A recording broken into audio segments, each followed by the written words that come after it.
नमस्कार, बिहार मिथिला न्यूज़ में आपका स्वागत है। मैं हूं मनोज और बड़ी खबर जो आ रही है कि एनडीए सरकार में भी मंत्री पद को लेकर के बड़ी जीत चल रही है।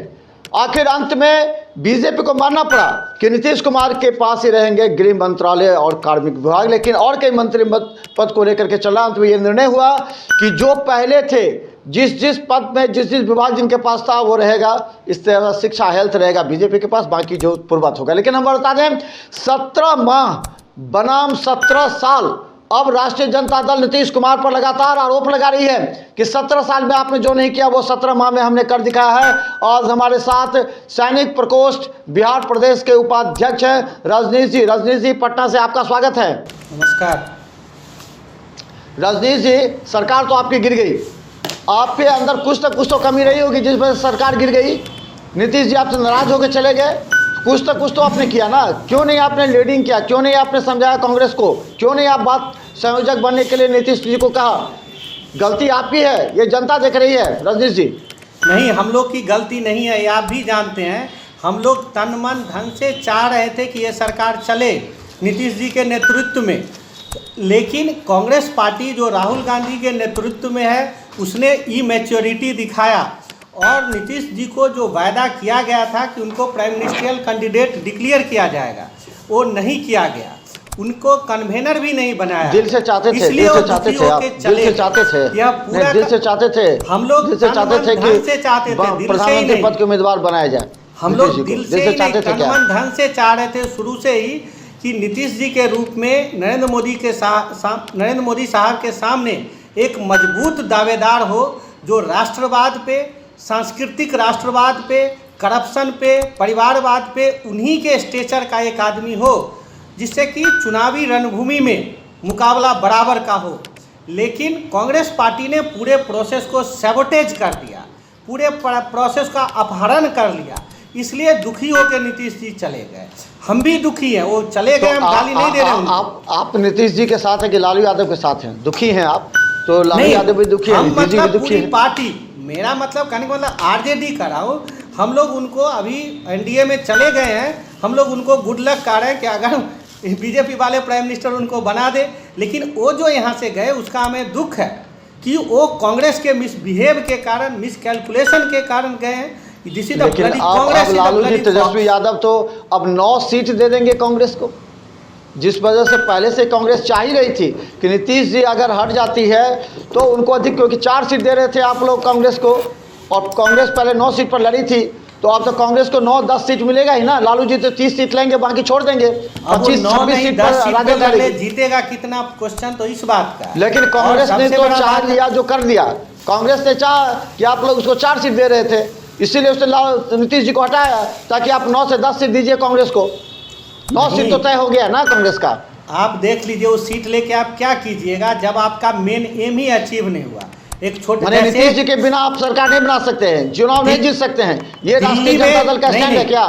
नहीं, आपने कहा कि जो चुनाव जीत में नहीं कीजिएगा तो सीट लेके क्या होगा। इसका मतलब राष्ट्रीय जनता दल के स्टैंड बैसाखी के सारे कांग्रेस चुनाव लड़ती आई है, तो क्या बिना नीतीश के आप लोग चुनाव नहीं जीत सकते? रजनीश जी, हम लोग तो जीतेंगे, आरजेडी का कैंडिडेट तो जीतेगा, क्योंकि आप देखिए यह जो 1.5 साल का कार्यकाल रहा, ये हमारे पार्टी के लिए एक वरदान की तरह हुआ, क्योंकि ये लोगों को दिखाने का हमें मौका मिला कि तेजस्वी जी ने 2 लाख लोगों की नौकरी जो कह रहे थे 1.5 साल में किया, और एक करप्शन फ्री, बिना जातिवाद फैलाए हुए जो सरकार दिया जा सकता है वह यंग लीडर ने किया।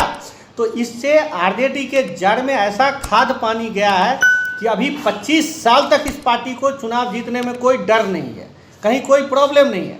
लेकिन जहां कांग्रेस आएगी, क्योंकि जनता भी देख रही है कि नीतीश जी क्यों गए, आखिर उनको वहां भी चीफ मिनिस्ट्री मिला, यहाँ भी चीफ मिनिस्ट्री था, तो आखिर वो चले क्यों गए? एक ही बात से चले गए कि उनको वायदा किया गया था कि नरेंद्र मोदी साहब के सामने इनको खड़ा किया जाएगा प्राइम मिनिस्टर कैंडिडेट, जिसमें कांग्रेस ने, माने एक तरह से मैं कह सकता हूँ, उनका इंसल्ट किया नीतीश जी का और नहीं दिया, तो चले गए दुखी होके। हमारे लिए तो एक अवसर था जिसमें तेजस्वी जी ने दिखाया कि यस आई कैन डिलीवर, हमारे कैंडिडेट तो जीतेंगे ही।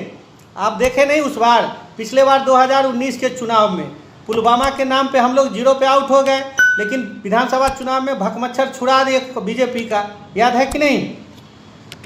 नहीं तो अब जो स्ट्रैटेजी ये है कि कांग्रेस का स्ट्रैटेजी यही था कि नीतीश को भगाओ, अधिक सीट पाओ बिहार में, तो यही तो स्ट्रैटेजी पर काम किया और आप लोग तैयार हो गए। अब आप लोग भी पहले 15 सीट पर लड़ रहे थे, अब 25, 27, 30 सीट पर चुनाव लड़ेंगे, तो आप लोग को भी तो सीट अधिक मिल गई। हो सकता है कि आपका स्प्रेड होगा क्षेत्र, जहां पहले 14 लोकसभा क्षेत्र में लड़ते, अब आप 25-30 लोकसभा क्षेत्र में आप अपना दबदबा बनाएंगे। आपका जो खत्म हो गया था स्टैंड, वो आप बढ़ रहे हैं, तो इससे तो आपको भी फायदा हुआ ना। राष्ट्रीय जनता दल भी कमजोर पड़ गई थी नीतीश जी के कारण। नहीं, हम लोग कमज़ोर नहीं पड़ रहे थे, हम लोग किसी के कारण न कमज़ोर पड़ते हैं न मजबूत होते हैं। हमारा एक जो सामाजिक आधार है, जो समाजवाद का आप भी जानते हैं, लालू जी जेल में थे 5-5 साल, 7-7 साल, लोग कहता था कि आरजेडी का वोट सड़ गया, लेकिन हम लोग कहते माने लालू जी जेल में सड़ गए, हम लोग कहते थे लेकिन पार्टी नहीं सड़ा है, वोट तो है। तो पार्टी मजबूत था, पार्टी मजबूत है, और अभी तो और मजबूत हो गया नीतीश जी के साथ जो हम लोग सरकार चलाए, तो इसमें जो काम हुआ तो, और नीतीश जी के जाने से हमें कोई लाभ नहीं हुआ। हम चुनाव जीतना चाहते थे, केवल सीट लड़ने से हमारा मतलब नहीं था, और नीतीश जी के रहने से दिल्ली में हम मोदी साहब को एक चैलेंज दे रहे थे कि जो समाजवादी विचारधारा है, जो मोदी साहब की आर्थिक अनुशासनहीनता है, रेलवे में जो नौकरी को ख़त्म कर रहे हैं, एसएससी का नौकरी ख़त्म कर रहे हैं, अग्निवीर स्कीम लेके आ रहे हैं, इस सब का एक समुचित राष्ट्रीय परिप्रेक्ष्य में जवाब दिया जाए। 2 लाख करोड़ रुपया कर्ज था जुलाई में, आज के दिन 200 लाख, आज के दिन 205 लाख। लेकिन विकास भी तो हुआ है, विकास जिस आप कर्जा देख रहे हैं, बिना कर्जा का कोई विकास होता है क्या? क्या रजनीश जी बात कर रहे हैं? नहीं, बिना कर्जा का आपका घर में विकास होता है, लोग कर्जा ले लेते हैं, यहाँ तो पूरे राष्ट्र का विकास करना है। नहीं तो उस पर श्वेत पत्र जारी करें ना सरकार। बड़े बड़े फ्लाईओवर बन रहा है, नेशनल हाईवे बन रहा है, आपको एम्स बन रहा है, तो कर्जा तो लेना ही पड़ेगा। नहीं तो हर स्टेट गवर्नमेंट कर्जा ले लेती है, तो आप तो राष्ट्रीय स्तर पर कर्जा ले लिए मोदी जी, तो क्या बात है? नहीं, विकास तो उसी पर होगा। बोल रहे हैं, लेकिन हाँ आप जो बोल रहे हैं तो उसका मैं डेटा दे रहा हूँ आपको। वो जो 200 लाख करोड़ कर्जा आप लोग गिनाते हैं, आप लोग कर्जा गिनाते हैं, विकास नहीं देखते हैं। आपके पटना में देखिए ना, पटना में कितना विकास हो रहा है। आपको फ्लाईओवर पटना से 5-7 साल पहले जैसे थी, आप देखिए कितने फ्लाईओवर बन गए, आरओ भी बन गए हैं, दरभंगा में आपको बन रहा है। तो ये पैसा बिना कर्जा के हो सकता है क्या? हाँ तो जवाब दे रहा हूं, तो लेना ही पड़ेगा। तो आप जवाब किसी के साख पर कर्जा दिया जाता है, किसी के साख पर कर्जा दिया जाता है, तो ये तो साख बना हुआ है मोदी जी का। क्यों हो रहा है? मशीन गन के तरफ क्वेश्चन पूछे जा रहे हैं, सुनिए भी तो। नहीं, आप कह रहे कर्जा आप लोग बता रहे हैं, तो कर्जा विकास देखिएगा ना, तो बता रहा हूँ, कर्जा दिया जाता है। हाँ बोलिए, सुनिए। हाँ बोलिए। 200 लाख करोड़ रुपए के कर्जा में 60,000 करोड़ रुपया जो हाईवे का है, जो नितिन गडकरी साहब का प्रोजेक्ट है, बाकी 140 लाख करोड़ रुपया जो है उस पैसे से, और अभी जो 5 लाख करोड़ रुपया उन्होंने लिया है, आप ट्विटर जाइए, आरटीआई जाइए, कहीं भी जाइए, इस पैसा से 1 रुपया भी इन्होंने हाईवे कंस्ट्रक्शन में नहीं दिया है। हाईवे कंस्ट्रक्शन नितिन गडकरी साहब का स्टेटमेंट है और टाइम्स ऑफ इंडिया का रिपोर्ट है कि वो 5,000 करोड़ रुपया प्रॉफिट में जा रहे हैं। इतना न टोल टैक्स खून के तरह चूस रहे हैं।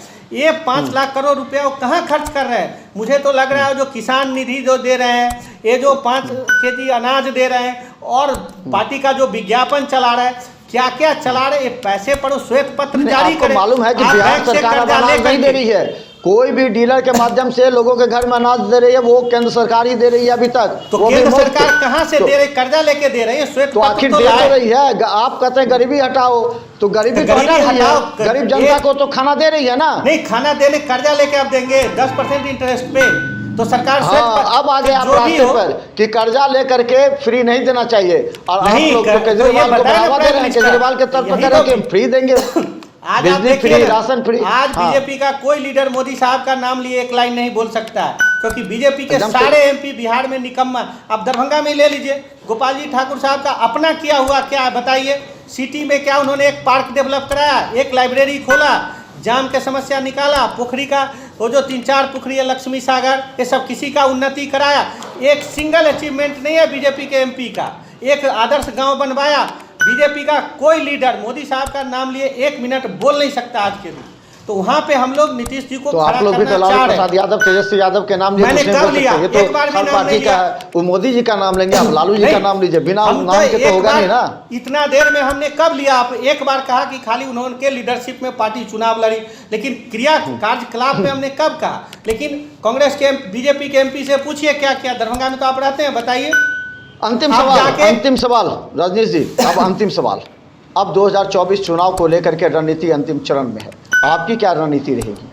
हम लोग की रणनीति रहेगी कि हम जो ये रेलवे में नौकरी गायब कर रहे हैं, ये जो उसके बाद एसएससी में नौकरी गायब कर रहे हैं, जो टीटी 18 टीटी लगता था दरभंगा से कलकत्ता ले जाने में एक मिथिला एक्सप्रेस को, आज 6 टीटी ले जा रहा है, उसका नौकरी ये खाए जा रहे हैं। उसके बाद जो वित्तीय अनुशासनहीनता है सरकार की, पैसा जो लोन ले रहे हो किस प्रोपोर्शन में चला रही है, एजुकेशन बजट में बिहार के यूनिवर्सिटी में वो क्या कर रही है शिक्षा में सुधार, ये सब हमारा मुद्दा रहेगा जिस पे हम चुनावी लड़ाई को लड़ेंगे।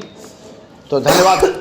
बता दें हमारे साथ राष्ट्रीय जनता दल सैनिक प्रकोष्ठ के प्रदेश उपाध्यक्ष हैं रजनीश कुमार, और रजनीश जी लगातार अपने पार्टी का स्टैंड काफ़ी प्रमुखता से, गंभीरता से रखते आए हैं, और जनता इसे देख रही है कि आखिर लालू और तेजस्वी यादव के द्वारा जो विकासात्मक कार्य हुए हैं बिहार में, क्या उसके आधार पर 2024 का चुनाव होगा। लेकिन बड़ी खबर बता दें, रजनीश जी ने जो बातें कही है कि नीतीश कुमार को हटा करके कांग्रेस अधिक सीट लेना चाह रही है, ये जनता के बीच प्रतिक्रिया है कि नीतीश को हटाने का सिर्फ कांग्रेस का एक ही तरीका था कि अधिक से अधिक सीट बिहार में मिले, और उसमें वो सफल हो गया राजद के साथ। अब उसका तालमेल होगा, 9 सीट पर कांग्रेस लड़ेगी और 28 सीट पर राष्ट्रीय जनता दल। लगातार हम अपडेट दिखाते रहेंगे। देखते रहिए बिहार मिथिला न्यूज़, यूट्यूब में भी सब्सक्राइब कीजिए। धन्यवाद रजनीश जी, धन्यवाद। नमस्कार।